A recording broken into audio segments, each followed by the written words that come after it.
Welcome to Blizzard Fire. We hope this video helps fire up your solution. You'll start by opening QuickTime Player. Once open, go straight to File and select New Screen Recording. Make sure you've picked the microphone you want, because QuickTime captures system video but needs a mic for audio. If you plan to record only part of the screen, prepare the windows and layout now. Once the screen recorder window appears, click the down arrow to verify input and click the red record button to begin the next step. After pressing the red record button, you can click once to capture the entire screen or drag a selection to record a specific area.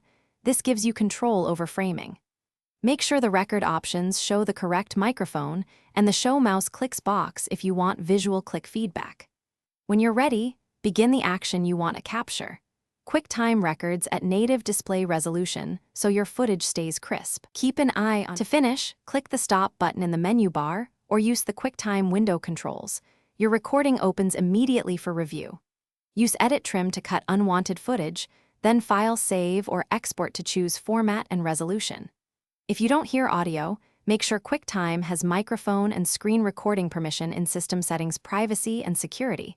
Restart QuickTime after changing permissions. If the file is too large, export at a lower resolution or compress with another app.